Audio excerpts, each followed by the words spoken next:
الحمد لله الذي هدانا لهذا وما كنا لنهتدي لولا أن هدانا الله أشهد أن لا إله إلا الله وأشهد أن محمدا عبده ورسوله صلى الله عليه وسلم.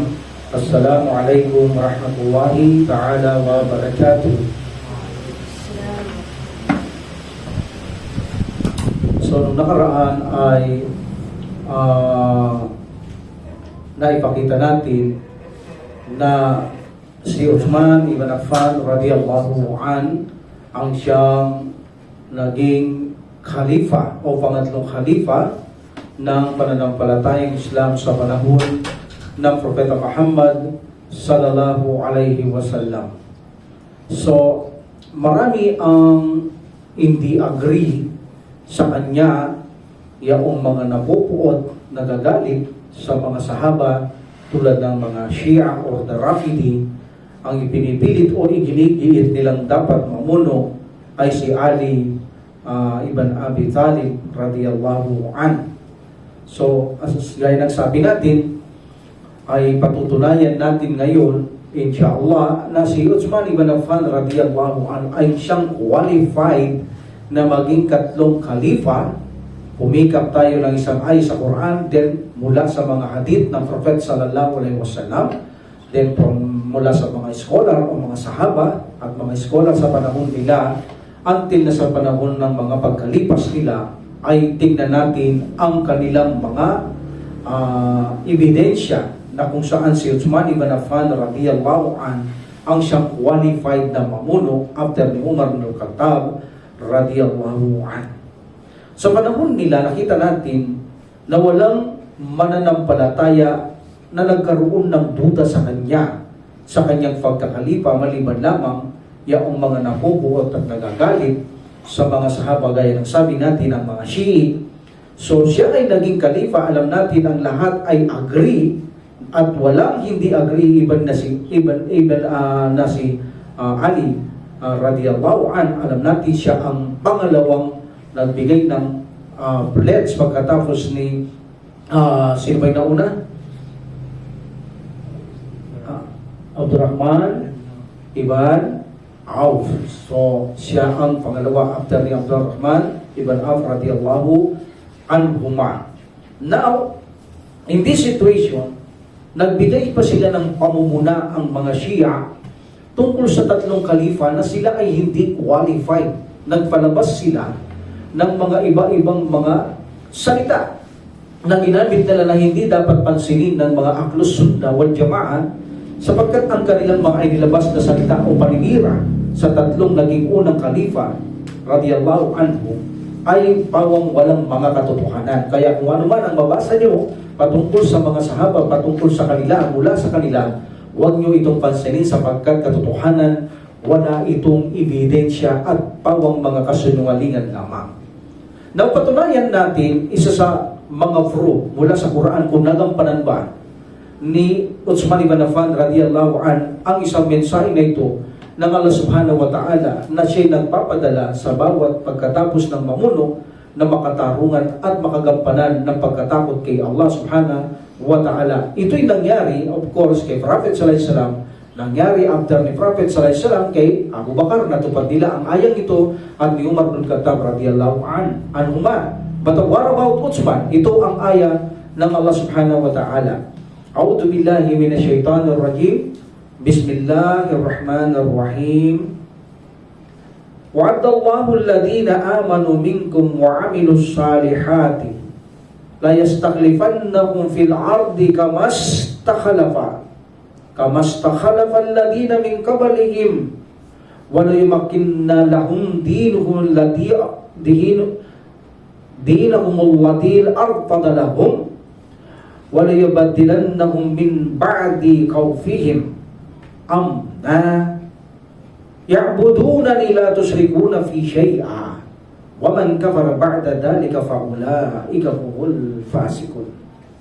Ang sabi ng Allah subhanahu wa ta'ala, ang Allah subhanahu wa ta'ala ay nangako, okay, sa inyong mga mananampalataya at gumagawa ng mabubuting gawa, na siya ay katiyakang magpapadala ng paghahalili meaning pamumuno sa kalupaan, at ito ay pagkakalooban ng Allah subhanahu wa ta'ala katulad ng mga nauna sa kanila, ipagkakaloob pa rin ang isang namumuno na katulad ng mga nauna na namuno sa kanila. Meaning, si Uthman ibn Affan radhiyallahu anhu may nauna sa kanya, ipinagkaloob ng Allah subhanahu wa ta'ala ang ayang ito at nagampanan nila at bibigyan muli ng Allah subhanahu wa ta'ala ng mamumuno na katulad daw ng mga nauna na magagampanan din ang aya na ito. So pagpapatuloy ng aya, sabi ng Allah subhanahu wa ta'ala, at sila ay binigyan ng kapamahalaan upang gampanan ang kanilang reliyon.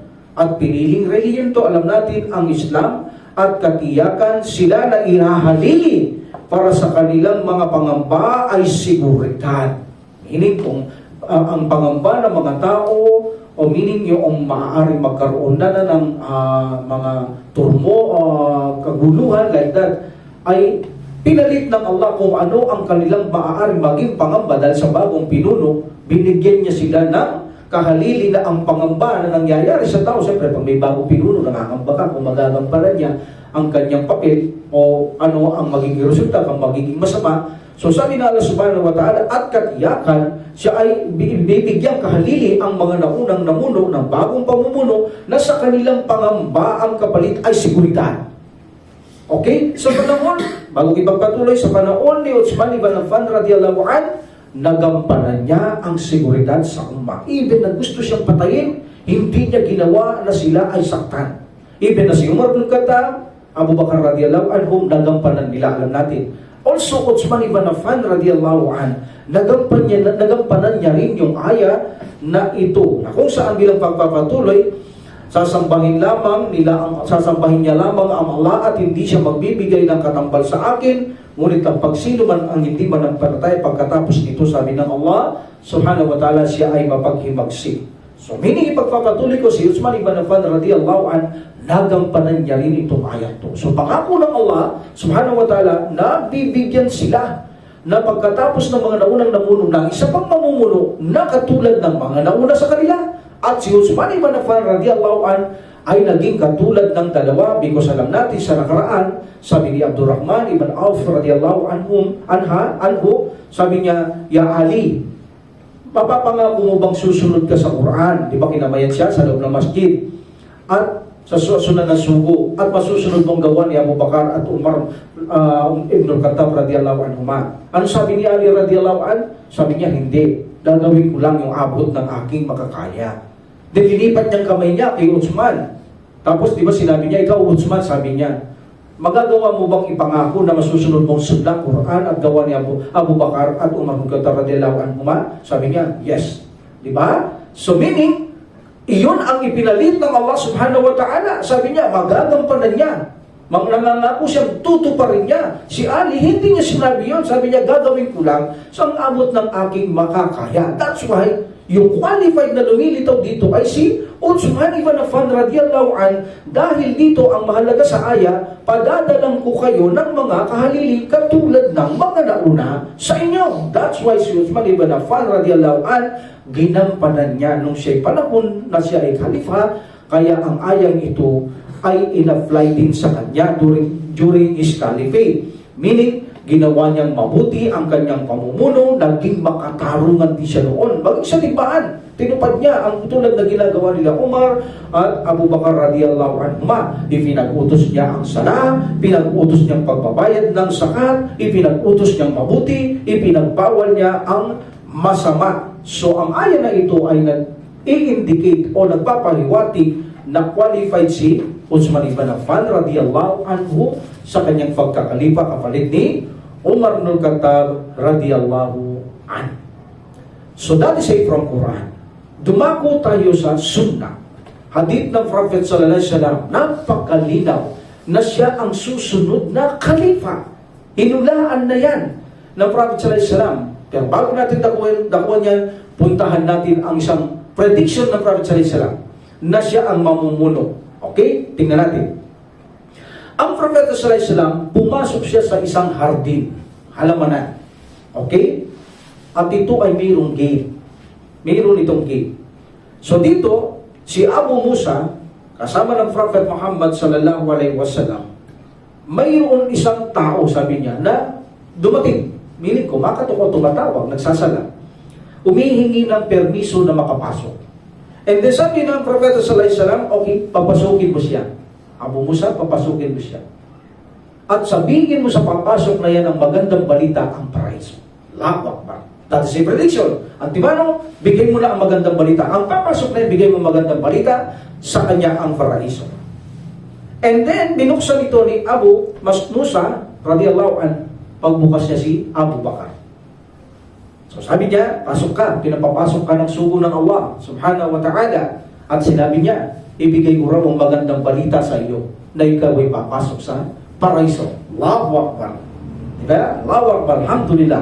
Sabi ni Abu Bakar radiyallahu an, at pagkatapos ay pumasok siya. And then another man came, sabi ni Abu Musa, at humihingi din ng permisyon na makapasok. At sabi ng Prophet Muhammad sallallahu alaihi wasallam, papasukin mo siya. At sabihin mo sa kanya ang magandang balita, ang paraiso. Makakapasok siya sa paraiso. Pagbukas ni Abu Musa, si Umar ibn Khattab radiyallahu anhu. So sinabi ni Abu Musa, pumasok ka, at sabi ng Prophet sallallahu alaihi wasallam, ang sugo ng Allah subhanahu wa ta'ala, ipinararating sa iyo ang magandang balita na ikaw ay makakapasok sa paraiso. Allahu Akbar. And then, mayroon na namang isang tao. At sinabi ng Prophet sallallahu alaihi wasallam, papasukin mo siya. At sabihin mo sa kanya ang magandang balita sa paraiso kapalit ng kalamidad na kanyang daranasin. Kapalit ng kanyang kalamidad. Meaning, magiging martir siya dyan. Sinabi ng Prophet sallallahu alaihi wasallam, papatayin si Uthman ibn Affan radhiyallahu anhu sa kanyang pamumuno. Ibigay mo ang magandang balita sa kanya, sabi niya. Ang paraiso kapalit ng kanyang daranasin kapighatian. Daranasin kalamidad. At pagpasok, nakita ni Abu Musa, ito si Uthman ibn Affan radhiyallahu anhu, at sinabi yun. At medyo namula si Uthman ibn Affan radhiyallahu anhu sa narinig niyang daranasan niyang kalamidad. In this situation, this hadith nagpapakita ng ordering ng pagkakalipa. But sa Abu Bakar, second Umar ibn Khattab radhiyallahu anhu, and then after that, Uthman ibn Affan radhiyallahu anhu. Nagpapakita ang tatlong ito ng ordering ng pagkakalifa. At itong hula ng Prophet Muhammad sallallahu alaihi wasallam, after na mamuno si Uthman, nangyari ang kalamidad na ito. Meaning, kung si Ali radhiyallahu an ang mamumuno, okay, at hindi si Uthman ibn Affan radhiyallahu an, may posibilidad na hindi mangyari ang kalamidad sa kanya. Sapagkat bakit? Dahil ang mga Shia, Abdullah ibn Sabah, sabay sila noon, hindi sila against kay Ali.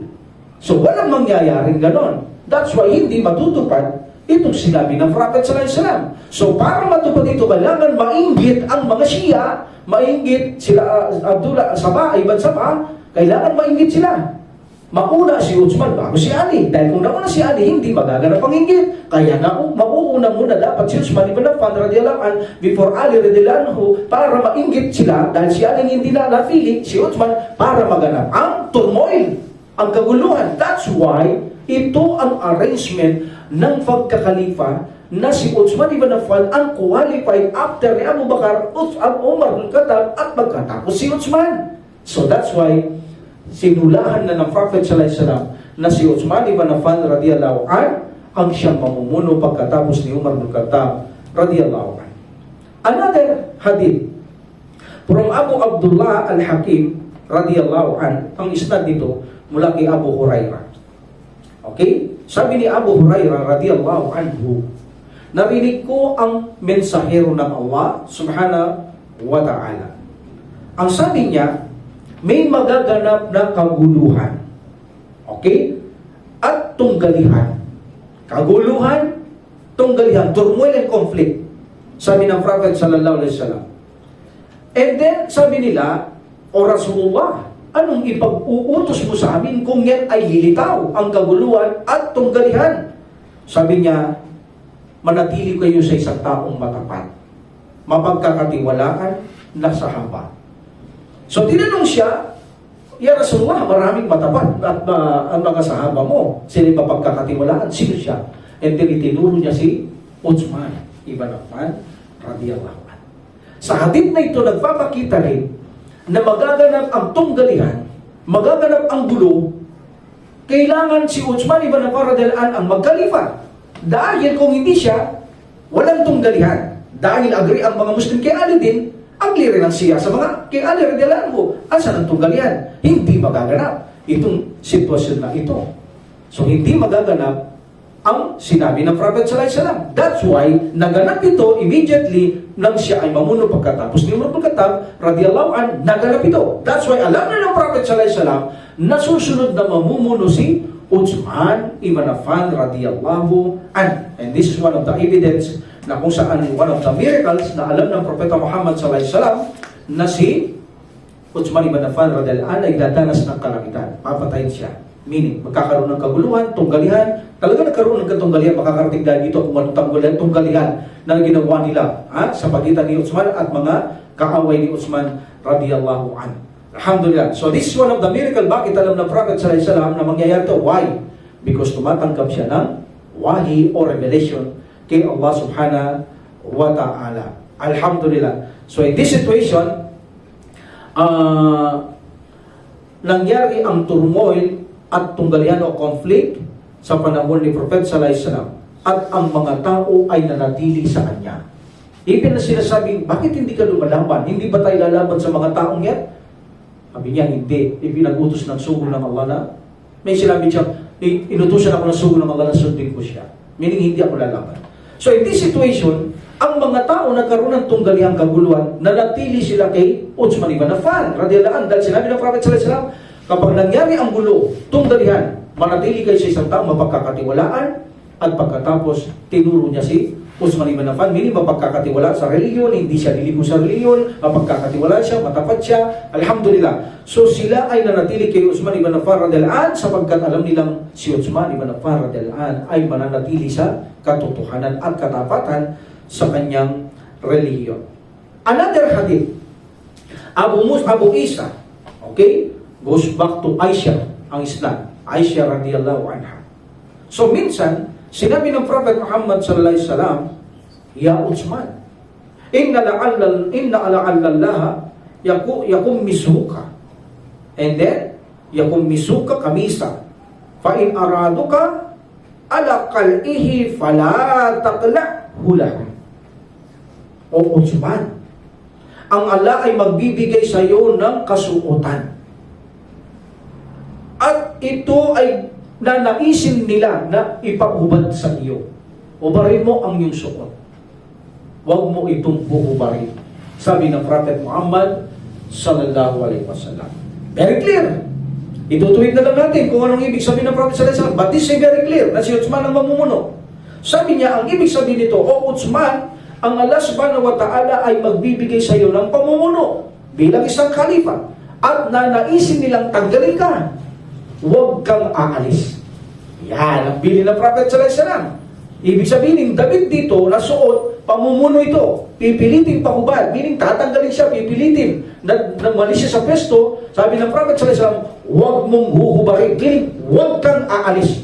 Kaya naman sa panahon ni Uthman ibn Affan radiyallahu anhu, gusto siyang tanggalin ng mga tao, hindi siya umalis, pero hindi siya lumalaban. Bakit? Sabi niya, kasi ang bilin na sa kanya ng Prophet sallallahu alaihi wasallam, makinig ako sa kanya, sabi niya. Sabi ng sugo, pakinggan ko ang payo niya, sundin ko siya. Una, ang kanyang pinayo, huwag akong lalaban. Sa pangalawa, pipilitin nila akong tumalikod sa pamumuno, huwag akong aalis. Sabi ng Prophet Muhammad sallallahu alaihi wasallam, kaya hindi rin umalis si Uthman ibn Affan radiyallahu anhu.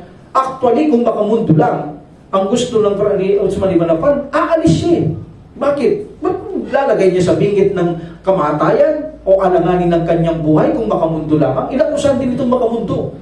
Pagdating natin dito, inakusahan din siya kung bakit tayo siya puro makamundo. Minahal niya lang, kamag-anak niya, pinapabura niya, kamag-anak niya, binibigyan niya maraming kamag-anak niya, binutas din sa kanya yan. Kung makamundo lang, aalis na siya dahil hindi siya tinitigilan. Pero kahit hindi siya tinitigilan, dahil utos ng Prophet sallallahu alaihi wasallam, huwag mong huubarin ang iyong damit, meaning huwag kang tatalikod, huwag mong iiwanan ng pamumuno, meaning sundan mo kung sabi ng Prophet sallallahu alaihi wasallam, until makatagpo mo ako. Sabi ng Prophet Muhammad sallallahu alaihi wasallam. Allahu Akbar. So in this is not, sabi ni Abu Sahla, Si Uthman ay nagsabi na siya sa panahon ng sinalakay siya sa kanyang bahay ito. Ano sabi niya? Ang sugo ng Allah ay binigyan niya ako ng payo at ako ay susunod dito. Ang ibinigay niya sa akin, sabi niya, huwag kong tatayuran ang aking pagkakalifa. Meaning, huwag kong buhubarin ang aking kasuotan. Ibinili nito sa akin ng mahal na Propeta Muhammad sallallahu alaihi wasallam. Ano sabi niya? فَإِنْ أَرَادُكَ عَلَى قَلْئِهِ فَلَا تَعْلَحُ لَهُمْ. Kung gusto nila itong pahubad sa iyo, patanggal, huwag mong tanggalin o hubarin. Sabi niya, huwag kang aalis sa iyong pamuno. Anong ibig sabihin? Dahil siya'y taong magiging matapat, makatarungan, hindi niya pababayaan ang umma, gagawin niya yung aya na binasa natin. That's why, tiwala ang Prophet sallallahu alaihi wasallam na huwag kang tatalikod sapagkat ikaw ang kailangan ng umma, insyaallah. Okay? Alhamdulillah. Now, balik tayo kay Abu Abdullah al-Hakim. Ang isnad goes back to Abu Sahla. Sabi niya, ang alifin ni Aisha radiyallahu anha, ang Propeta Muhammad sallallahu alaihi wasallam ay nagsabi, sana may makasama ako kahit isa sa mga sahaba ko. Sabi nito, Ya Rasulullah, gusto mo si Abu Bakar tawagin ko? Sabi niya hindi. And then sabi niya, Umar bin Khattab radiyallahu anhu, sabi niya, Rasulullah, hindi. Uthman. So nakita niyo ang arrangement? Abu Bakar, Umar, alam nila kung sino matutuwid sa kanila at sino gusto ng Prophet sallallahu alaihi wasallam. Then Uthman, yes, sabi niya, tawagin mo si Uthman radiyallahu anhu. Then nung tawagin nito si Uthman, alam niyo ang ginawa ng Prophet sallallahu alaihi wasallam? Pagkaupo nila, sabi niya, Aisha, iwanan mo muna kami radiyallahu anha. Iwanan mo kami. Hindi niya ipinarinig ito. Kaya Aisha radiyallahu anha, meron sa isang hadith, nakikita ko sila nag-usap, sabi ni Aisha radiyallahu anha, hindi ko maintindihan, bumubulong lang magkadikit ang kanilang mga mukha, sa tuhod nila magkadikit, at ibinubulong lang ng mahal na Prophet sallallahu alaihi wasallam. Kay Uthman ibn Affan radiyallahu anhu, ang kanyang sinasabi, kaya hindi ko mapika. Nalaman na lang to kay Uthman ibn Affan radiyallahu anhu. Ano sabi ng Propeta Muhammad sallallahu alaihi wasallam sa kanya nung bumubulong siya kay Uthman ibn Affan radiyallahu anhu? Anong sabi niya? Uthman, darating ang araw na ikaw ay sasalakay. Ikaw ay lulusubin. Sabi niya, huwag kang makipaglaban. Allahu Akbar. Huwag kang makipaglaban. Meaning kahit anong gawin sa'yo. That's why inulakyat siya, di ba? Nagbabasa pa rin, pinagtataga siya. Anong utos? Huwag kang lalaban. Sabi ng Prophet Muhammad sallallahu alaihi wasallam. At kung gusto nilang ipaubad ang damit, huwag mong uubarin. Huwag kang aalis sa iyong pamumuno. Sabi ng Prophet sallallahu alaihi wasallam, until na makatagpo mo ako.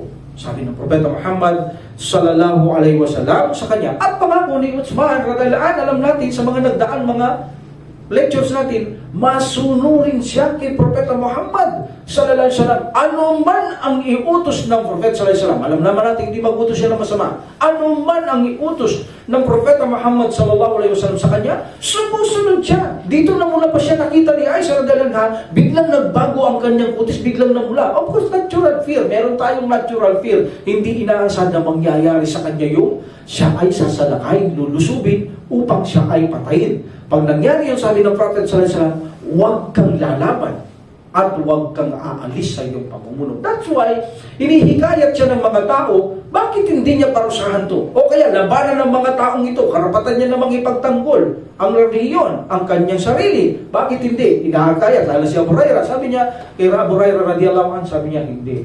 Pinayuan ako ng sugo ng Allah, susunod ako sa kanya. Huwag akong lalaban at hindi ako aalis sa aking pamumuno. So, alhamdulillah, in this situation, nagpapakita ito na legitimacy ni Uthman ibn Affan radiyallahu anhu, o qualified siyang magkalifa pangatlo. Sinabi na ng Propeta Muhammad sallallahu alaihi wasallam, not directly, pero sinabi na niya na mamumuno siya. Huwag mong aiiwanan at papatayin ka nila. At nangyari nga ito. Diba? No doubt na nangyari ito sa kanyang panahon. That's why, malinaw na malinaw, hindi pwedeng akusahan na si Ali radhiyallahu anhu ang higit kay Uthman at hindi si Uthman, pero malinaw mula sa Quran na nagampanan niya at ang mga hadith na sinabi ng Prophet sallallahu alaihi wasallam ay akmang nangyari sa kanyang buhay. Diba? That's why, ang pangatlong kalifa, lumilitaw na talagang si Uthman ibn Affan radiyallahu an ang magiging pangatlong kalifa. Alhamdulillah. Another indication na siya ay legitimacy, qualified na siya ay maging kalifa, inanarate dito mula kay Bukhari, no? Ang isnad kay Ibn Umar. Ibn Umar radiyallahu anhu. Anong sabi ni Ibn Umar radiyallahu anhu? Sa panahon ng Propeta Muhammad sallallahu alaihi wasallam, hindi namin itinuturing ang sino man kapantay ng tatlo. Wala kaming itinuturing na kapantay ang tatlo. Meaning pagkatapos ng pantay-pantay na ang mga sahaba, ang mga ansar, ang mga muhajir, pantay-pantay na. Pero ang tatlong ito, itinuturing namin, meaning walang kapantay ito. Number 1, sabi ni Ibn Umar radiyallahu an, Abu Bakr. Number 2, sabi niya, Umar ibn Khattab. Number 3, Uthman ibn Affan radiyallahu anhum, wala silang kapantay sa panahon nila. After that, itinuturing na namin pantay-pantay na ang lahat. So, nakita mo? So, ito ay nagpapatunay lamang na ang kanilang mga different shape sa mga sahaba, ay alam na ng mga sahaba ang kaibahan ng tatlong ito sa mga ibang sahaba. That's why ito ay nagpapaiwatig na ang Allah subhanahu wa ta'ala ay nagtanim sa puso ng mga Muslim noon, sa mga sahaba, na ipinakilala ng Allah subhanahu wa ta'ala sa pamamagitan ng kapangyarihan ng Allah subhanahu wa ta'ala, ipinasok niya sa mga puso ng mga Muslim ang arrangement ng kabutihan ng tatlong ito. Alam na nila ang pinakamabuting mga Muslim sa kanila sa panahon nila, except the Prophet sallallahu alaihi wasallam, sa kanyang mga sahaba, Abu Bakar, Umar ibn Khattab, and then Uthman ibn Affan radiyallahu anhum. Itinanim ito ng Allah subhanahu wa ta'ala sa kanilang puso. Kilala nila kung sino ang mga taong walang kapantay sa kanilang mga panahon. That's why si Ibn Taymiyyah rahimahullah ay nagsabi mula sa hadith, sabi niya, sa anumang paniniwala ng mga sahaba at the time ng Prophet Muhammad sallallahu alaihi wasallam, sino ang pinaka-the best? Abu Bakar, Umar, and Uthman ibn Affan radiyallahu anhum. At ito ang salaysay na ito, narinig ito, sabi niya. Nakita niyo? Narinig pa ito ng mahal na Prophet sallallahu alaihi wasallam. Ang sinabi ni Ibn Umar radiyallahu anhu na ang tatlong ito ay tinuturing namin walang kapantay, at ang Propeta Muhammad sallallahu alaihi wasallam did not deny it. Hindi ito dinedeny. Hindi ito kinustigan ng Propeta Muhammad sallallahu alaihi wasallam, meaning ang pananahimik ay agree ang Propeta Muhammad sallallahu alaihi wasallam, at hindi na niribilan ng Allah subhanahu wa ta'ala para pasinungalingan at pamalihan yan. Hindi rin niribilan, meaning agree din ang Allah subhanahu wa ta'ala na ang tatlong ito ay pinaka-the best na tao. Kaya sabi natin ng Allah subhanahu wa ta'ala, itinanim ito sa puso ng mga sahaba, ng mga kasama ng Prophet sallallahu alaihi wasallam.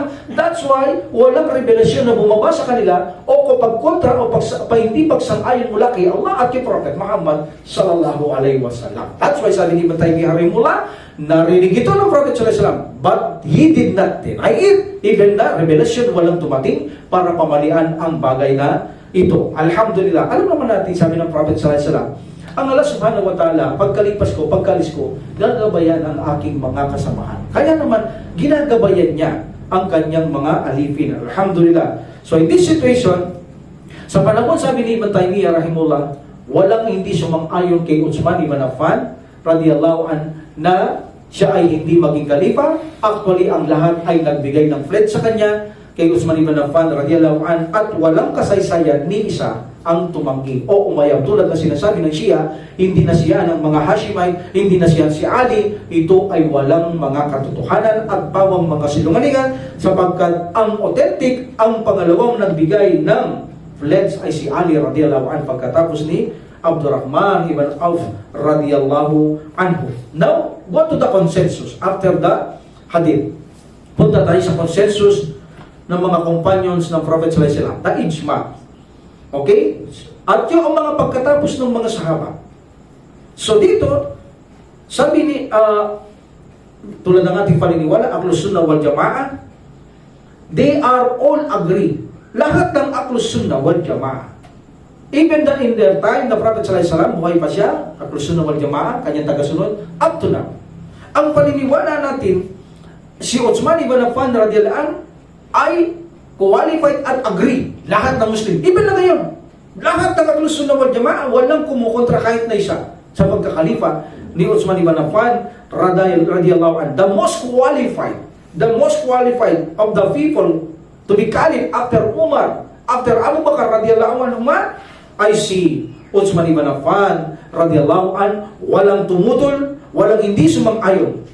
Instead, lahat sila ay sumunod, nagbigay ng pledge kay Uthman ibn Affan radiyallahu an. Alhamdulillah. And alam natin sila ang best na linikha ng Allah subhanahu wa ta'ala, ang tatlo, Abu Bakar, and then Uthman, and then Umar radiyallahu anhu. Sa panahong ito, tatlo pa lang. Wala pa si Ali radiyallahu anhu. So actually, lahat naman sila matutuwid. Sabi nga ni Abdurrahman ibn Auf, wala naman ako nakikita kahit kita ng dalawang to, parehas lang to eh. Kahit na maraming boto kay Uthman, para sa kanya, ang taong to, wala, parehas lang. Kaya inunan niya ba si Ali radiyallahu anhu. Kaya si Ali, alam niya na, ang gusto ng tao ay si Uthman, be humble. Sabi niya, hindi ko magawang mga kuna, susunod sa Quran, abot lang na makakaya ko.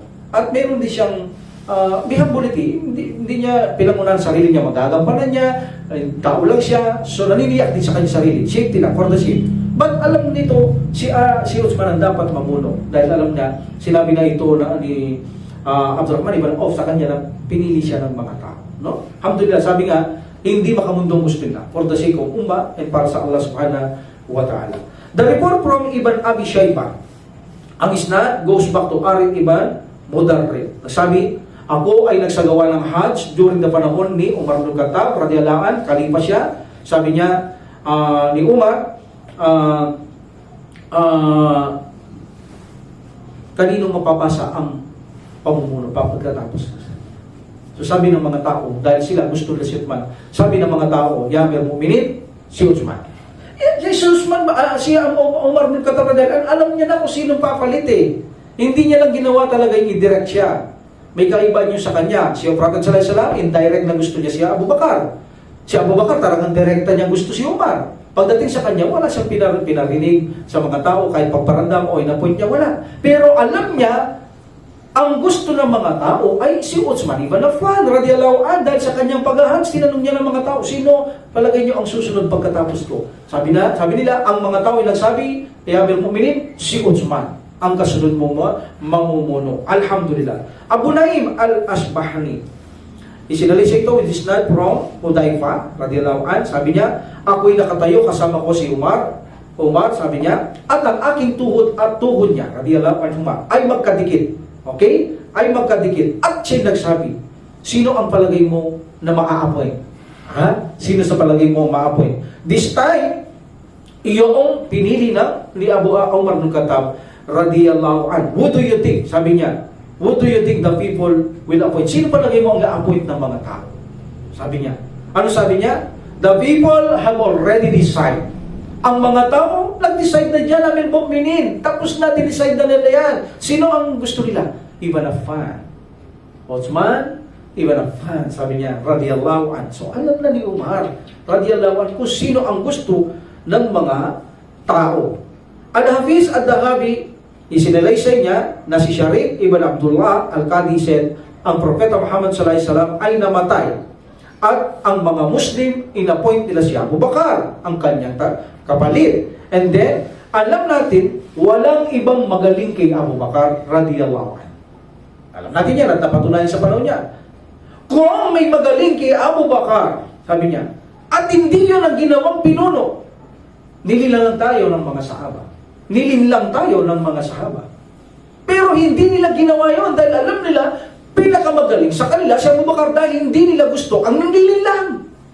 That's why sabi niya, kung ginawa ng mga sahaba, may magaling pala kay Abu Bakar, hindi nila ginawa kung ganun, nilinlang tayo ng mga sahaba. Pero hindi nila ginawa dahil alam nila, mas magaling si Abu Bakar radiyallahu anhu. Pagkatapos ni Abu Bakar, sabi niya, sumunod si Umar bin Khattab radiyallahu anhu.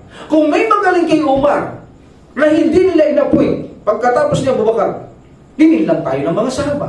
Pero walang magaling kay Umar, alam natin. That's why pagdating kay Uthman, na kapag sinabi si Ali ang higit kay Uthman, alam nila mas qualified si Ali kaysa kay Uthman at hindi nila ginawa si Uthman, linilang tayo ng mga sahaba.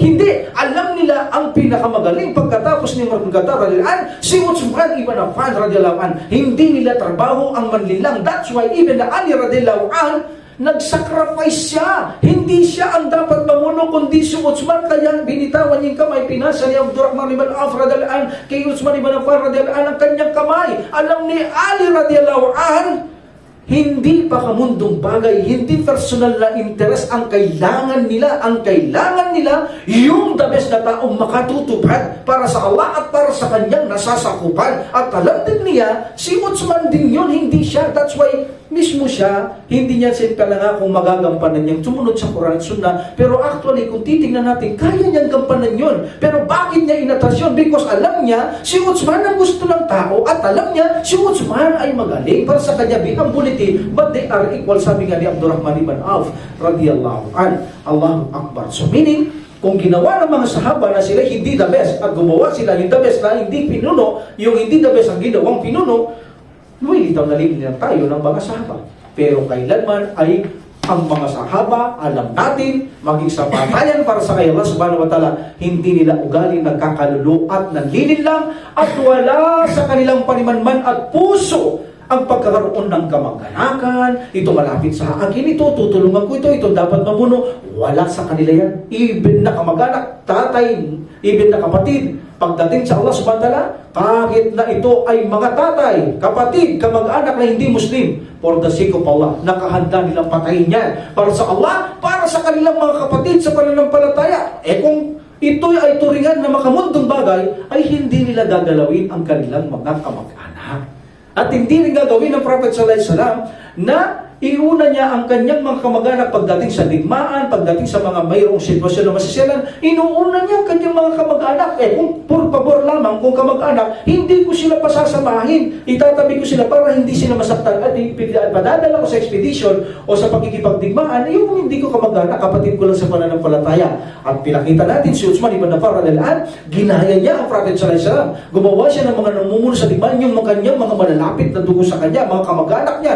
That's why hindi totoo sa mga sahaba na sila ay nagkakaroon ng ugnayan sa mga kamag-anakan, sa dugo, sa kapatid, na sila ang maging qualified para sa kanila kahit hindi siya qualified. No, hindi nila gagawin yun. Para sa kanila, kung sino ang pinakamagaling after na itong sahabang ito, siya ang karapat-dapat. Allahu Akbar. Ganun ang mga taong ito. For the sake of Allah lahat ang ginagawa nila at hindi para sa kanilang mga sariling interest. Actually, tandaan natin yung sinabi natin nakaraan. Bakit si Abdurrahman ibn Auf radhiyallahu an? Kung talagang makamundo ng gusto niya, yun ay pinagbilin ni Umar bin Khattab radhiyallahu an. Kapag mayroong may tabla, si Abdullah ibn Umar mag-suggest. Ngayon, kung wala silang tiwala sa anak niya, ipinagbilin niya kay Abdurrahman ibn Auf, matapat, makatotohanan, may tatakutin. Kung siya ay mahilig lang sa mga posisyon, siya ang pinamahalaan ni Abu Bakar radhiyallahu an, o ako na mamumuno. Diba? Tatlo pa naman sila. Siya lang ang uusang matras. Sabi niya nung una, sino sa palagay niyong aatras sa inyo? Tatlo sila. At pagkatapos yung matras, siya mag-a-arise, nakatingin ng Allah, magsasaayos kung sino dapat mamuno sa dalawang natira. Walang kumikibo. Sabi niya, ako. Diba? Matras siya. Kung makamundo gusto nila, hindi siya atras. At i-appoint ko na ang mismo sarili ko dahil akong pinagbilinan ni Umar bin Khattab radhiyallahu anhu ng pangalawang kalipa. Bakit hindi ko na lang i-appoint ang sarili ko? Diba? Ganun sila. For the sake of Allah, wala sa puso nila panimanman ang mga pang-makamundo at pansariling interes, kundi para sa Allah at para sa ummah ang kanilang interes. Yan ang nakalimutan ng mga Shia. Okay? Alhamdulillah. Abu Hamid Muhammad al-Maqdisi. Okay? Nagsalaysay siya. Ito inukman kay Imam Shafi, rahimahullah. Sabi niya, nararapat ninyong malaman, sabi ni Imam Shafi, rahimahullah, nararapat ninyong malaman ang pagkatapos na karapat-dapat mamuno after ni Umar bin Khattab radhiyallahu anhu ay si Uthman ibn Affan radhiyallahu anhu, at pinili sa 6 na yaan ni Umar bin Khattab radhiyallahu anhu at pinili ng tao si Uthman. Kaya naman, no doubt na karapat-dapat siyang mamuno at walang dapat maging hidwaan dahil mismo naman si Ali radhiyallahu anhu ay nagbigay ito ng panunumpa. Pledge kay Uthman ibn Affan na siya ay susunod sa mamumuno hanggat hindi sumasalungat sa utos ng Islam. At ang mga tao, sabi ni Imam Shafi'i rahimahullah, ginabayan ni Uthman ibn Affan radhiyallahu anhu sa pahintulot ng subhanahu sa matuwid na landas at sa pamumunong makatarungan, ipinakita niya ito hanggang siya patayin isang martir, sabi ni Imam Shafi'i rahimahullah. Okay, Al-Hasan al-Ashri, sabi niya, ang kapagkalipa ni Uthman ibn Affan radhiyallahu anhu pagkatapos ni Umar radhiyallahu anhu, ito ay pinatutunayan na siya ay pinili ng mga tao. So, meaning, karapat-dapat siyang mamuno sapagkat siya ay pinili ng mga tao. Uthman al-Sabuni, ipinaliwanag niya ang pananampalataya, pananalig ng mga salaf, ang mga scholar ng mga hadith concerning the caliphs. Sabi nila, ang pagkatapos ni Abu Bakar at pagkatapos ni Umar, nararapat maging kalipa, walang kaduda-duda, si Uthman ibn Affan radiyallahu an. At ito ay inaprubahan ng mga sahaba ng Propeta Muhammad sallallahu alaihi wasallam. Alhamdulillah. Kaya kung babalikan natin, yung nasa masjid sila, nagbigay sila ng lahat ng pledge kay Uthman ibn Affan radiyallahu an, alhamdulillah. So napakaliwanag doon mismong si Ali radiyallahu anhu, pangalawa siya nagbigay pledge, at lahat ng mga Muslim na nandoon, even ang nakasamang mga gobernador na naghan si Umar bin Khattab radiyallahu anhu, nandoon sila, nagbigay sila ng lahat ng pledge kay Uthman ibn Affan radiyallahu anhu. Ito ay pagpapakita na siya ay karapat-dapat mamuno pagkatapos ni Umar bin Khattab radiyallahu anhu. Now, naipakita natin in Quran, nagampanin niya ang kanyang pamumuno. In hadith ng Prophet sallallahu alaihi wasallam, ipinradik na ng Prophet sallallahu alaihi wasallam, susunod siya at siya ay papatay, magkaganon ng tunggalian, kaguluhan. Sa mga sahaba, pinakita natin, sa mga scholar, mga tabi'in, mga tabi'in, nakita natin, at lahat ng mga Muslim noon sa panahon nila, agresyon ng pamuno si Uthman ibn Affan radiyallahu anhu. Now, ano naman ngayon ang hatol kung si Ali radiyallahu anhu ipapahigit mo kay Uthman ibn Affan radiyallahu anhu according to Ahlus Sunnah wal Jama'ah belief? Unang-una, ang paniniwala ng Ahlus Sunnah wal Jama'ah na sino mang pinahigit niya kay si Ali, na mas magaling siya, tulad na siya, magaling si Ali sa lahat ng sahaba o sa lahat ng kalipa, sabihin natin. Si Ali ay higit na magaling kay Abu Bakar, higit na magaling kay Umar bin Khattab radhiyallahu anhu, he is misguided. At siya tinatawag na gumagawa ng bid'ah. Okay? What about Uthman? Sa kanila, misguided at bid'ah. Ang paniniwala natin dyan. Kapag sinabi mas magaling si Ali radhiyallahu anhu sa dalawa. Pagdating kay Uthman, walang bid'ah. Kapag sinabing si Ali ay mas magaling kay Uthman, kaya sabi ni Abdurrahman ibn Auf radhiyallahu anhu, pantay na naman sila, walang nakikita-gigit. Pero dito, kapag pinahigit mo si Ali radhiyallahu anhu kay Uthman ibn Affan radhiyallahu anhu, ikaw ay gumawa ng anong nagawa niyang mali? Mistake. Nakagawa ka ng mistake. Mali. Bakit? Ipinaliwanag yan ni Ibn Taymiyyah rahimahullah, dahil kapag sinabi mong si Ali radhiyallahu anhu ang mas magaling kaysa kay Uthman, para mo na rin ipinag-isipan ng masasama ang mga sahaba. Right? Why? Pinili nila si Uthman eh. Tapos sasabihin mo siya magaling kay Uthman, ito si Ali radhiyallahu anhu, ay itong mga sahabat nakakarami, pinili siya para mong pinakikitang mali ang mga sahabang ito. Hindi mapagkakatiwalaan ng mga sahabang. Pinagkanulo nila ang sunnah ng Prophet Muhammad sallallahu alaihi wasallam. Parang ginanon mo sila. Parang ininsulto mo sila. That's why sila ay yung mga taong nakagawa ng mistaken. At galing din, nilabag nila ang sunnah ng Propeta Muhammad sallallahu alaihi wasallam. So they are not innovator, they are only made mistaken. Sapagkat parehas yung dalawa, sabi ni Abdurrahman ibn Auf. Pero yung dalawa hindi po pwede. Talagang magaling yung dalawang yon. Kaysa kay Ali, magaling talaga kaysa kay Uthman. Kapag sinabi mo si Ali mas magaling sa dalawang yon, you are a innovator. Ikaw ay taong mapagawa ng bida, and you are misguided. Ikaw ang taong naliligaw. So that's why, that's the akida o belief ng mga Sunnah wal Jama'ah pagdating siya. At dito si Ibn Taymiyyah rahimahullah ay nagsabi, sabi niya, hindi naman big deal. Sabi niya, hindi big deal kung mas mainam si Uthman, si Ali, sa sino mang dalawa sa kanila, sa pagkatao, sa pamumuno. Hindi yan big deal, sabi nila. Bakit? Bakit mo gagawing big deal na mas mainam si Ali, tapos si Uthman, pinili ng tao, parang pinagsabuatan, pinagkaisa, ganun lang nangyayari? Hindi. Ano ang big deal, sabi ni Ibn Taymiyyah rahimahullah? Ang big deal dito, sabi niya, ay ang patungkol sa ginagawa mong ilihis ang taong pinili ng mga tao at pinipilit mo si Ali. Ang big deal dito, yung ginagawa nyo na paglihis, yun ang big deal, yun ang misguided, sabi ni Ibn Taymiyyah rahimahullah. Hindi yung higit si Ali, si Uthman sa isa't isa, misguided nyo na. Ang misguided, okay na, pinili na ng tao, agree ng mga tao, tapos ibabaliktad nyo, that is the misguided. Iyan ang malaking issue, hindi yung malaking issue. Masigit si Ali, masigit si Uthman. Ang malaking issue, sabi ni Ibn Taymiyyah rahimahullah, ay yung ginagawa ninyong ilihis nyo, itumba nyo kung ano ang tamang nangyari. Tama naman, pinipilit nilang ibaluktot ang matuwid ng mga taong ito.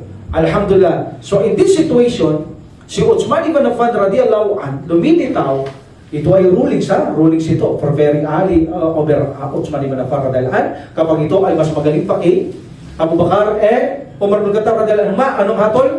Innovator, bidaa, and misguided. But kung magaling kay Uthman, anong hatol? He is a mistaken, gumawa siya ng mali at linabag niya ang hangganan ng sunna ng Propeta Muhammad sallallahu alaihi wasallam. So in this situation, nakatunayan natin from Quran, from Hadith, from the Sahaba, from the Tabi'in, at sa mga pagkatapos lahat, like Taymiyah rahimahullah, Imam Shafi, at iba pa, Imam Kathir rahimahullah. So napatunayan, all the Ahlus Sunnah wal Jama'ah, no one na nagsasabi against Uthman na hindi siya karapat-dapat maging khalifa. Sapagkat napatunayan na napakaraming mga ebidensya, lalo na kay Prophet sallallahu alaihi wasallam, na siya ang susunod na magkakalipa o mamuno after Umar bin Khattab radhiyallahu anhu. That's why ang ating paniniwala ay walang kaduda-duda na ang pangatlong khalifa natin ay si Uthman ibn Affan radhiyallahu anhu. Okay? Now dako tayo sa conquest at the time of Uthman ibn Affan radhiyallahu anhu. Sa panahon na mamatay si Umar bin Khattab radhiyallahu anhu, nagkaroon ng kasiyaan ang mga hari na nagtitakbo ng Yazdagir. Hari ng Persia, hari ng Byzantine, nagkaroon sila ng pagsiklab sa kanilang dibdib na dahil namatay ang pinuno, iniisip nilang mababawi nila ang kanilang kalupaan. So sa panahon ni Uthman ibn Affan radhiyallahu anhu, hinikayat ng mga taong ito ang kalabang pananampalatayang Islam. Hinikayat nila muli ang kanilang tao para lumaban, nagbakasakali na makuha uli ang paghahari, pamumuno, karangyaan, ang kanilang kalupaan. In this situation, especially Persian and Byzantine, okay? Okay, alhamdulillah. Nagnanasa silang maibalik ang kanilang mga kalupaan. And of course, ma-regain nila ang kanilang kapangyarihan. Ang gusto nila ay namumuno. Okay, babawi nila ang kanilang kapangyarihan. So alam natin, ang huling hari ay si Yazdagir. Huling hari na ito sa lahi nila. Kaya may hadith ng Prophet sallallahu alaihi wasallam, after the cross, after the king, sa panahon nila, wala nang cross and king na darating pagkatapos nila, nung mamatay sila. Darating tayo sa hadith yan ng Propeta Muhammad sallallahu alaihi wasallam. Yung cross, yung Khosro'a. Okay? Alhamdulillah. So this is the last king ng mga lahi ni Yazdagir. Si Yazdagir na ang pinakahuli. At alam natin, kay Uthman ibn Affan, Umar bin Khattab radhiyallahu anhu, tumakas ito at hindi nila alam, makita kung saan. At kaya nasabi ko noon, mamamatay ito at the time ni Uthman ibn Affan radhiyallahu anhu sa kanyang pamumuno. But actually, hindi silang pumatay mga Muslim. Kalunos-lunos ang kamatayan ng taong ito. Subhanallah. Okay? So in this situation, si Yazdagir ng ari ng Persia, nagsimula siyang magplano. Nagkaroon siya ng plano, itong taong ito. Okay? Ganun din sa mga Byzantine, nagkaroon din sila ng plano. Ang kanyang plano ay, alam natin ito ay nakulong ito sa Fargana. Doon siya nakulong sa Fargana. Ito ay kabisira ng Samarkand. Ito ay kabisira o capital na sinasabi. Okay? As for Byzantine, ang kanilang leader, alam natin, iniwanan niya ang Syria at pumunta siya saan? Constantinople. Di ba? Constantinople siya pumunta. Capital ito ng Byzantine. So in this situation, at the time ni Uthman ibn Affan radhiyallahu anhu, so sila ay gumawa ng mga iba't ibang paraan. Nag-ipon ng mga tao, humingi ng mga tulong upang labanan muli ang Muslim, ang pananampalatayang Islam para makamit nila ang dati nilang mga pag-aari-ari. Alhamdulillah. At alam natin, sa panahon ni Umar bin Khattab radhiyallahu anhu, ang mga Byzantine army ng Egypt, di ba? Sinalakay yan saan ni Amirul As, saan nila sinalakay? Kinupkup sila sa Alexandria, di ba? Kinupkup sila doon. Alhamdulillah, at sila ay nakupkup at nagbigay ito ng mga kasunduan. Meron silang peace treaty, may mga kasunduan ng mga Muslim sa panahon na yun. At the time ni Uthman ibn Affan, the Byzantine, nag-assemble sila muli in Alexandria. Doon, nag-ano sila doon sa lugar na Alexandria. At nag-start silang humanap ng mga kagamitan, paraan para labanan ang mga Muslim, at sila ay nangako na balihin ang kasunduan. Peace treaty. Babaliin nila ang kanilang peace treaty. At naghanap sila ng tulong sa labas na maaaring makatulong sa kanila, especially mga hukbong dagat, tinatawag na Navy, mga hukbong dagat. At itong mga hukbong dagat, tumulong talaga sila. Actually, nagpadala sila ng 300 na barko. Nawak, mardaling taon to. 300 ship. Pero hindi naman kalaki ng mga barko noon.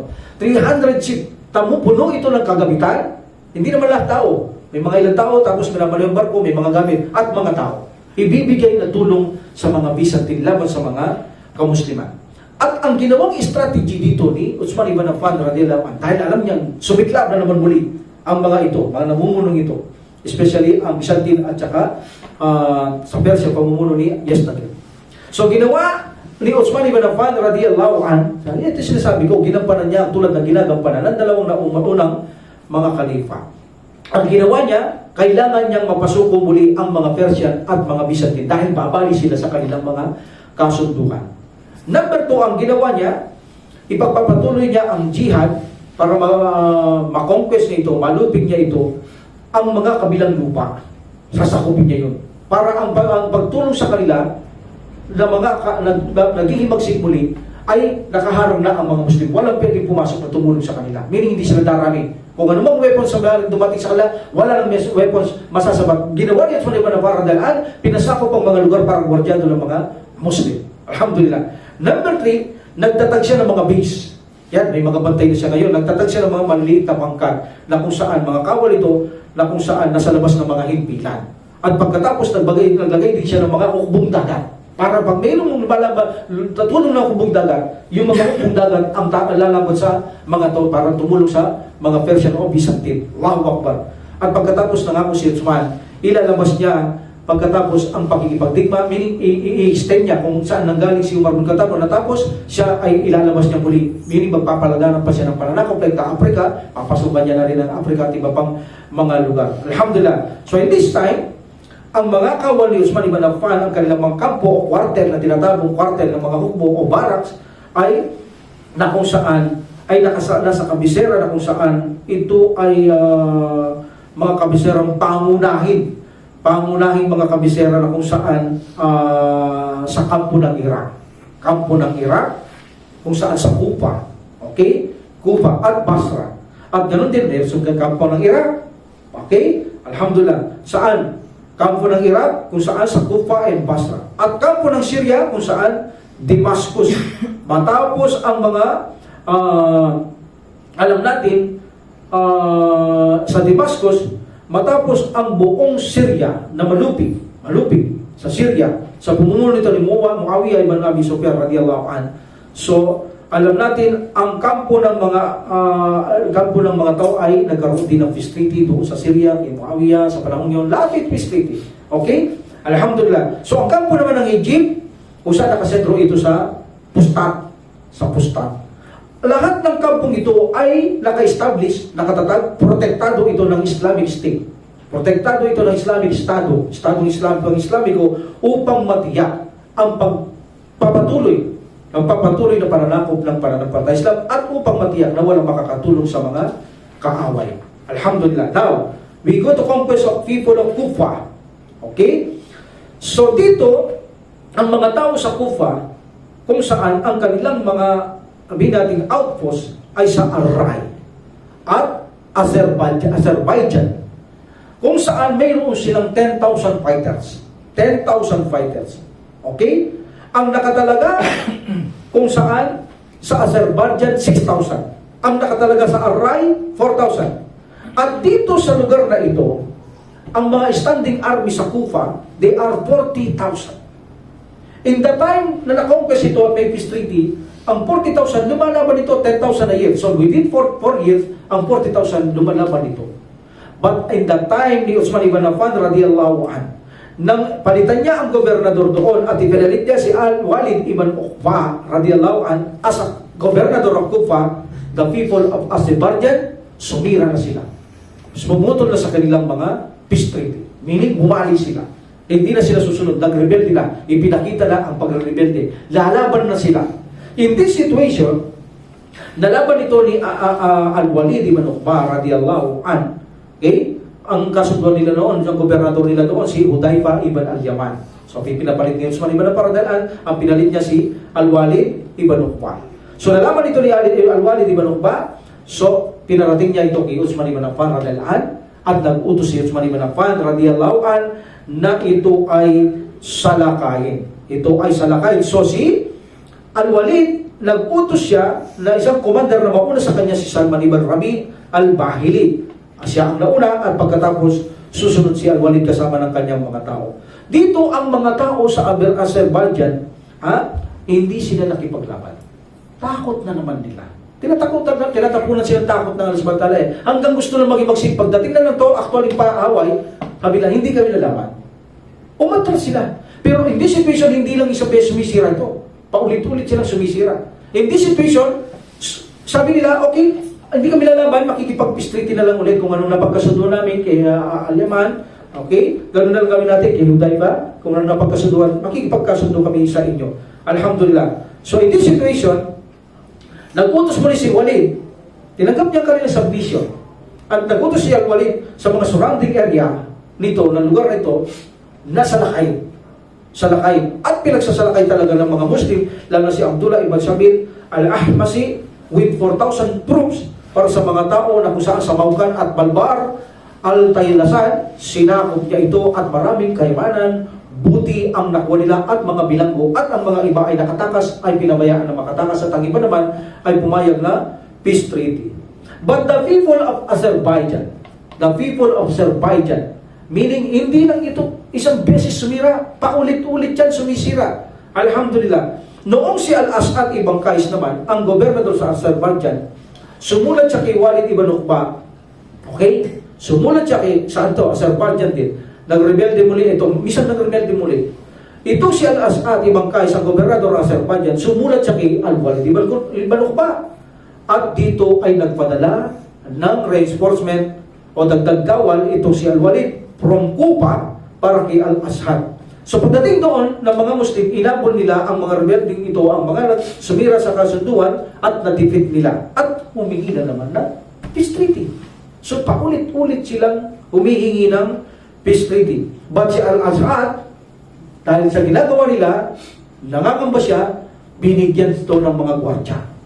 Wardyado na sila. Wala nang pwedeng mag-meeting para magplano tayo, labanan ng mga Muslim. Wala na. Wardyado na sila. Pero ang ganda ng ginawa niya, binigyan niyang pensyon ang lahat ng mga ito. May pensyon sila. Allahu Akbar. Alhamdulillah. So also on Al-Ray, ipinagutos ng Khalid na si Uthman ibn Affan radhiyallahu anhu na pumasok doon si Abu Musa al-Ash'ari kung saan he was the governor of Kufa, siyang governor ng Kufa, kung saan ay sinalakay niya ito. Alhamdulillah. So ipinadala niya si Qurayza ibn Ka'ab al-Ansari, then nalupig nila ang Ar-Ray at Azerbaijan, nalupig nila ang dalawang to. There are 10,000, 6,000 Azerbaijan, 4,000 Ar-Ray. So muli nagbalik ang mga tao sa peace treaty at ang iba, tumakas ang mga iba. Alhamdulillah. Now, paglahok sa Kufa, ang pagkawasak ng mga kilusan ng mga Byzantine. Nang si Al-Walid ibn Uqba natapos ang kanyang mission sa Azerbaijan, na bumalik na siya sa Mosul. There, mayroong dumating sa kanyang dumating na command o sulat mula kay Uthman ibn Affan radhiyallahu anhu at binasa niya na kung saan sabi niya ni Uthman ibn Affan radhiyallahu anhu, Bismillahirrahmanirrahim, then in praise Allah subhanahu wa ta'ala, then salawat Prophet sallallahu alaihi wasallam, sabi niya si Muawiyah ibn Abi Sufyan ay sumulat sa akin, sabi niya ni Uthman ibn Affan sa sulat kay Al-Walid ibn Uqba radhiyallahu anhu, sabi niya na nagsasabi ang mga Byzantine na naman, ay mayroong malaking bilang ng mga sundalo laban sa mga Muslim.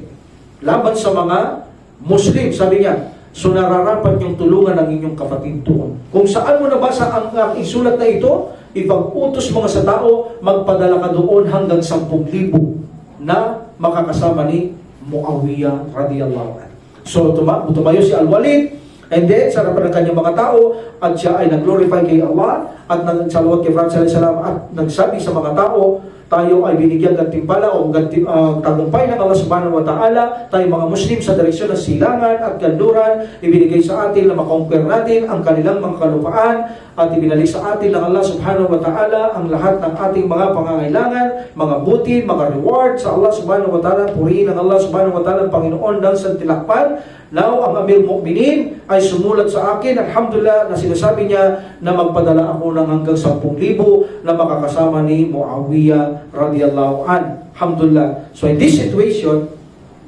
mayroong great reward sa inyo, sabing naghihintay sa inyo. Sabi niya, may malaking gantimpala ang naghihintay sa inyo sa Allah subhanahu wa ta'ala sa pagkikipag sama niyo sa kalabi ng pagsunod natin sa ating mga namumuno. Alhamdulillah, within 3 days, sila ay pumunta doon kay Muawiyah, alhamdulillah, until na sila ang sumakop, sila ang lumusog at pinasok nila ang lupa ng mga Byzantine. Alhamdulillah. So in this situation, ang Syrian army na pinamumunuan ni Syrian Muslim dito, pinamumunuan ni Habib ibn Maslama, ibn Khalid al-Bahri, at ang army naman sa mga Kufa, from Kufa, pinamumunuan ni Salman ibn Rabi al-Bahili. Alhamdulillah, nilusog nila ang Byzantine. Yaong mga may maraming bilang na sundalo, sila ang lumusog doon. Alhamdulillah. At pinagkukuha ang mga taong mga prison, nagtitakbo ng iba, mga buti, maraming samsam, at mayroong mga namatay sa mga taong ito until finally nagsitakbuhan ang mga tao doon, na-conquer nila ang maraming kuta ng mga taong ito. Nawasak nilang muli ang malaking bilang ng mga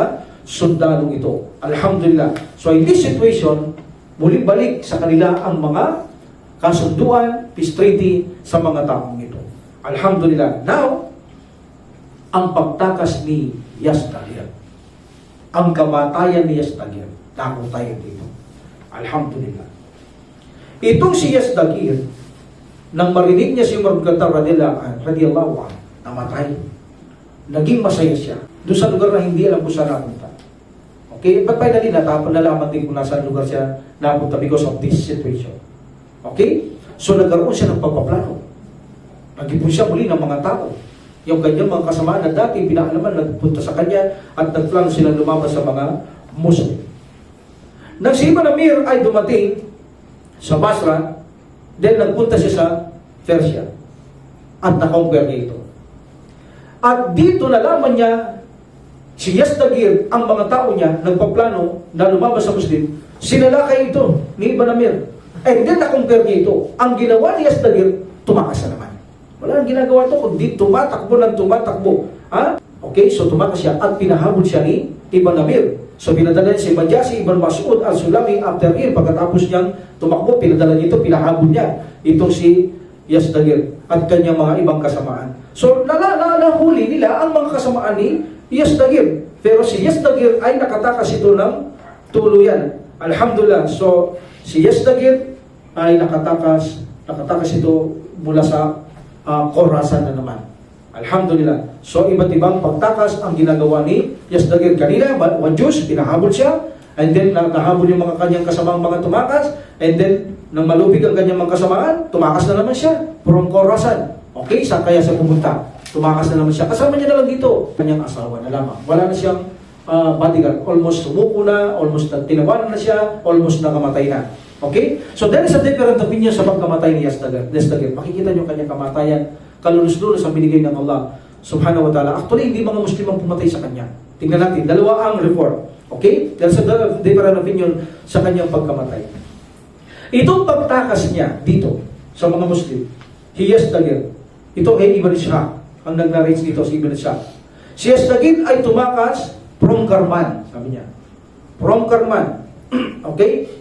And then, with a few, may kasama pa siya, pamilya niya. At konting mga tao from people of Tumar. Okay? So, tumakas si Yazdagir, and then, tumunta sila sa, may mga tao siyang Mar, pumunta sila sa Mar. Okay? Mar. M-A-R-W. W. Mar. And then dito, ang mga tao na pagpunta nila dito, humihingi siya ng pera. Dito siya Yazdagir sa tao sa mga Mar. May mga tama naman siyang mga Mar. Humihingi siya ng pera sa mga tao. Pero dahil sa takot ng mga tao na sila'y mawalan ng kayamanan, mahirap ang lugar, hindi nila ito binigyan. Hindi nila ito binigyan. Alhamdulillah. So in this situation ng mga tao, baka labanan sila o saktan sila, humingi sila ng tulong sa Turkey. At ang Turkey ay nagpadala ng tulong upang ito ay patayin, pati ang kasama niya. So ginawa nila, tumakas na naman siya. Tumakas na naman siya. Itinakas niya ang sarili niya. Iniwanan niya na ang lahat. Pati pamilya niya, iniwanan niya doon. Dahil dumating ang tulong mula sa Turkey, napapatayin silang lahat. So tumakbo na naman siya. Until finally, nakarating siya sa isang giling taong nagigiling ng pato. Tinanggap siya, Dahil nakita niyang marangya ang suot niya, mayaman siguro, iginalang siya, binigyan siya ng magandang maupuan, iigahan, until finally, nang siya ay makatulog, itong si Yasdagir nakatulog ito, okay? So, ang taong ito ay pinatay niya si Yasdagir. Pinatay niya. Okay? In other report, kung paano siya pinatay, ganito. Sa isang report, si Yasdagir, pumunta siya sa Mar. Okay? At sa Mar na ito, may dalawa ditong namumuno. Lumapit siya kay Baras at saka kay Sadjan. Baras and Sadjan. Si Baras medyo, traitor to. Gusto niya masarili niyang pamumuno. Matagal niya nang gustong patayin si Sadjan. Kaya lang medyo marami ang bata niya o alagad niya, hindi niya basta kaya. That's why nung makarating doon si Yasdagir, kilala si Yasdagir, hari ito eh. Kilala, ginagalang. So tinanggap siya. Itong report kasama niya ang asawa niya dito. Pagdating niya doon sa taong nagigiling, hindi niya kasama asawa niya. Sa unang report, hindi niya nakasama eh. Kasi parang yung kwento, parang hindi kumpleto. Dito kumpleto. Nung makarating sila dito sa Mar, dito yung unang humingi silang pera, di ba? Dito hindi. Tinanggap sila. Meaning, welcome siya. Nagagawa niya ano gusto niya, hari siya. So, ang mahirap dito, itong si Yasdagir, pinabura niya si Baras. Siya namumuno, Baras, at saka si Sadjan. Pinabura niya si Baras. Si Baras, matagal niya gustong makasarili mamuno, patayin si Sadjan. Para pag namatay ito, sa kanyang mga alipin niya, mga bodyguard niya, mga tauhan niya. So, dahil nakita dito ni Baras na pinapabura siya ni Yasdagir, humiling siya kay Yasdagir na pagplano patayin si Sadjan para masarili ang pamamuno. Ganon siya, katuso. At pumayag naman itong si Yasdagir dahil maganda ang pakitungo ni Barad sa kanya, pati sa kanyang mga pamilya. At sinabi dito ni Yasdagir sa kanyang isang asawang babae na ang plano nila na patayin si Sadjan. So balik, itong asawa ni Yasdagir, walang katiwa-tiwala kay Barad. Wala siyang katiwa-tiwala kay Barad. That's why instead na gawin ang pag-uutos ni Yasdagir na kanyang asawa, sinumbong niya kay Sadjan ang kanilang plano. Ano sinumbong niya? Tangka gusto kanilang patayin ni Yasdagir at ni Baras. Dumating ito kay Sadjan, galit na galit siya. That's why doon sa kuta ni Baras, doon si Yasdagir, sinalakay sila ni Sadjan. At nang malaman ni Sadjan, itong ni Baras na darating si Sadjan at malaking persa niya, tumakas na siya, iniwanan si Yasdagir. At nalaman naman ni Yasdagir na pumasok si Sadjan at mga tawan niya at iwanan siya ni Baras, wala siyang time para paano mo siya makatakas. Ang ginawa niya, nag-disguise na lamang siya, nagpanggap at naglalakad na hindi nakikilala. Hanggang nakatakas siya, iniwanan niya ang pamilya niya. Hindi niya pwedeng isaw ang pamilya niya, makahalata siya. Tumakas na siya mag-isa, nag-disguise siya. And then nakarating siya sa taong ito na gumigiling, sa iba, report, gumagawa ng giling ng bato. Kasi iba naman, gumigiling ng bato. Okay? This is a big deal kung gumigiling mo siya gumagawa ng gilingan ng bato. Nakita niya si Yasdagir. Sabi niya, mukhang mayaman to. Hindi niya kilala eh. Hindi niya kilala. Mukhang mayaman to, ganda na suot niya, sabi niya. So, iginalang niya dahil sa ganda ng kanya suot, look like a king. Kaya respeto niya, iginalang niya, binigyan niya mainom, binigyan niya pagkain, and then sinabi niya, and then ginawa ni Yasdagir after that, binigyan niya yung sinturon niya. Sabi niya ng taong ito, no, hindi ko kailangan ng sinturon mo. Sabi niya, ang kailangan ko sa iyo, sabi niya, pilak o salapi para may pambili ng pagkain. Alam mo ang sagot ni Yasdagir? Sabi niya, wala akong pilak.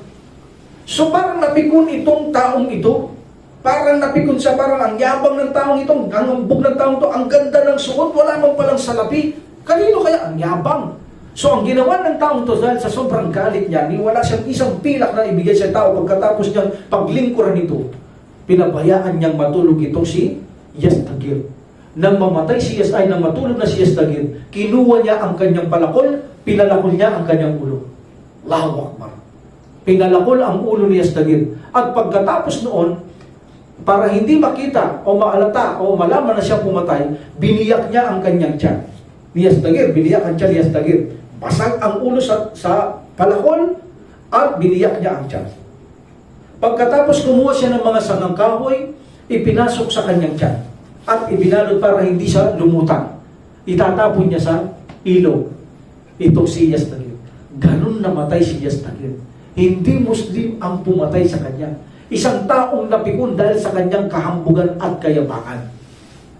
Pero dahil sa hari si Yasdagir, Hinanap din si Yasdagir at napatunayan na ang kanyang bangkay ay itinapon sa ilog dahil sa tao ding ito. Actually, sa isang report, ang taong ito, kinuha niya lahat ng suot ni Yasdagir pagkatapos tumakas kasamang pamilya. But in other report, hindi niya nakuha tumakas dahil sa hinahanap na pala si Yasdagir, at napatunayan nila ang taong ito dahil sa kanyang mga kinuha kay Yasdagir. Meaning, nagpahamak sa kanya yung kanyang kinuha kay Yasdagir. Nakilala na siyang pumatay at pinatay ito ng mga taong Yasdagir at ang kanyang mga pamilya. At nalaman nila sa taong ito na tinapon niya sa ilog. Dahil hindi siya lumulutang, hinanap ito sa ilog ng mga tao. Until they found, makita nila kalunos-lunos na bangkay ni Yasdagir. Actually, ang pagyayaring ito, alam natin, ang mga pamilya o naging lahi ni Yasdagir ay malaki ang naitulong niya sa mga Kristiyano noon. Sa mga Kristiyano, malaki ang kanilang naitulong. That's why, sa pagkamatay ni Yasdagir, mula sa isang tao na kung saan sa Al-Ahwas, mula sa isang patriarka ng Mount, nalaman nila, ito ang pangalan ng taong ito, si Eliya. Ginagalang itong si Eliya ng mga Kristyanuhan. Isa ito sa ang tawag doon, patriarka ng Mount. Okay? So dahil malaki ang natulong ng angkan dito ni Yasdagir, so gusto nilang makaganti ng utang na loob. That's why ang ginawa nila, pumunta sila doon sa ilog, kasama sila pumunta doon, kasamang namumulot si Eliya, dahil sinabi niya sa tao na kailangan natin makaganti. Sabi ng mga tao, anda kami sumunod sa iyo. So sumama sila sa ilog para maghanap. And then makita nila sila ang naglagay ng surround, binalot nila at nilagay sa kapit sa ataol, at pagkatapos mismo ang taong ito, binigyan niya ng lugar para may libing doon ng maayos itong si Yasdagir. Bilang pag-utang na pagpapasalamat, utang na loob sa mga naging lagi nito na naunang mga kay Yasdagir. At ang kanya libingan ay actually binigyan pang pintuan para walang makapasok. So nirespect din nila ang kanilang si Yasdagir na ito bilang pagtanong na utang na loob sa mga ninuno niya na maraming naitulong sa mga Kristiyano ito. Sila ang naglibing kay Yasdagir. So alalahanin ninyo, ang pagkamatay ni Yasdagir ay karunos-lunos, karumal-dumal. Ikaw ba naman na palahuling ka sa ulo habang natutulog ka, tapos butasin pa ang yung tiyan? Anong pinambutas? Palahul din. Parang gawin siya binibiyak.